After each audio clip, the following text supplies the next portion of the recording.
Hello दोस्तों, खुशामदीद हमारे YouTube channel में। तो आज हम लास्ट क्लास लेंगे फोर्ट विलियम कॉलेज के मुंशियों के बारे में। तो आज जिनके बारे में पढ़ेंगे उनका नाम है मीर कासिम अली जवां। मीर कासिम अली नाम और जवां तखल्लुस था। फोर्ट विलियम कॉलेज से मशहूर मुंशियों में थे। दिल्ली के रहने वाले थे। दिल्ली की तबाही के बाद मुख्तलिफ मकामात से होते हुए लखनऊ पहुंचे। कर्नल स्कॉट की सिफारिश से फोर्ट विलियम कॉलेज के शोबाए तालीफ व तशनीफ से वाबस्ता हुए। इन्हें उर्दू, फारसी और संस्कृत तीनों ज़बानों पर कुदरत थी। इनकी सबसे मशहूर किताब शकुंतला 1802 ईस्वी में लल्लू लाल जी की मदद से सिंहासन 32वीं मरतब किया। इनका उसलूब सादा और इबारत में दिलकशी पाई जाती, लेकिन कहीं कहीं भाषा के अल्फाज की तादाद ज़्यादा ही नहीं बल्कि गैर मानूस और मुश्किल अल्फाज और इबारत में खटकने लगते हैं। इनकी मशहूर किताब शकुंतला को सबसे ज़्यादा शोहरत मिली। ये कहानी महाभारत की तरफ पे लिखी गई है। पहले इसको कालिदास ने ब्रज भाषा में लिखा और इसको सामने रखकर जवान ने उर्दू नसर का जमा पहनाया। उन्होंने गिलक्रिस्ट की फरमाइश पर कुरान मजीद का तर्जुमा भी किया। इस तर्जुमे में और भी मुंशी शामिल थे। ये तर्जुमा 1804 में मुकम्मल हुआ। इस पर इन्हें 500 रुपये इनाम का ऐलान हुआ। इससे अंदाज़ा होता है कि बाकी मुंशियों के मकाले में इनका दखल कितना ज़्यादा था। इसके अलावा एक मसनवी 12 मासा या दस्तूर हिंद के नाम से लिखी, जिसमें साल के 12 महीनों में हिंदू और मुसलमानों के त्योहारों की सारी तफसील जज़ायद के साथ पेश की गई है। तारिक फरिश्ता के एक बड़े हिस्से का तर्जुमा भी किया, जिसमें सलातीन बहमीनी का जिक्र मिलता है। इन किताबों के अलावा उन्होंने शोहरा उर्दू के कलाम के इंतखाब का काम दूसरे मौलफीन के साथ अंजाम दिया और कई किताबों की तरतीब व शाहत में भी हिस्सा लिया। दूसरे मुंशी हैं Nihal Chand Lahori. Nihal Chand Lahori fort William college के एक मशहूर मुंशी थे। इनके आबाजात दिल्ली के रहने वाले थे।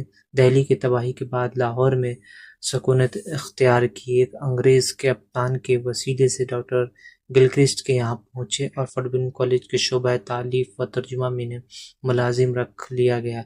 कॉलेज में निहाल चंद लाहौरी का नाम मजहबी इश्क की वजह से मशहूर हुआ। गिलक्रिस्ट की फरमाइश पर ताजुल मलूक को नसर का जमा पहनाया और तारीखी नाम मजहबी इश्क रखा। इसका माखूज इज्जतुल्लाह बंगाली का किस्सा ताजुल अलमलोक और गुल बकावली बताया जाता है। 1803 में तर्जुमा मुकम्मल हुआ और 1804 में इसे शाया किया गया। इस किस्से को दयाशंकर नसीम ने नज़म में बांधा। निहाल चंद लाहौरी ने असल किताब के बहुत से फारसी अल्फाज बाकी रखे, तकरार लफ्जी को भी तर्क नहीं किया। तर्जुमा असल से करीब होने की वजह से सलीस और रवा नहीं है। तमाम किताब पर फारसी का असर दिखाई देता है। कॉलेज के दीगर मुलाज़िमीन। पिछली सबक के तहत हमने फोर्ट विलियम कॉलेज की मुतज़फ़्फ़ीन और मुतरजमीन के बारे में पढ़ा, जिनके बगैर कॉलेज की तारीख अधूरी है। इन मशाहिर की तसनीफ़ व तालीफ में जिन अहले कलम ने मदद की, इनको कॉलेज के दीगर मुसन्निफ़ीन की फहरिस्त में रखा जा रहा है। यहाँ हम इनकी खिदमत पर मुख्तसर रोशनी डालेंगे। मौलवी अकरम अली 1800 में कॉलेज से वाबस्ता हुए। इनकी कोई भी तख्लीक या तर्जुमा सामने नहीं आ सका। इनसे महज एक किताब अख़वान उल सफ़ा मसनूब है और इसी से इनका नाम जिंदा है। ये दास्तान अमीर हमज़ा के बाद सबसे ज़हीनी किताब है। अखलाक और 15 वनसा के खुशक मौजू और अरबी जैसी वसी ज़बान से तर्जुमा करना मौलवी अकरम अली का ही काम था। इस तर्जुमे में न सिर्फ आज़ादी से काम लिया गया बल्कि असल का खुलासा पेश किया गया है।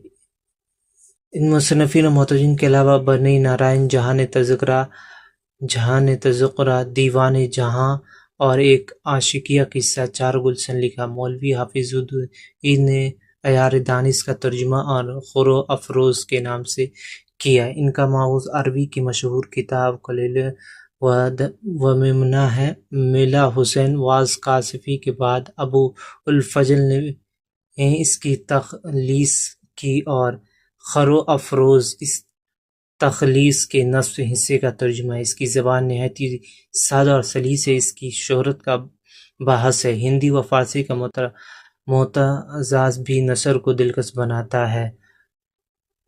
خلیل خاں اشک کا نام داستان امیر حمزہ کی وجہ سے زندہ رہے گا۔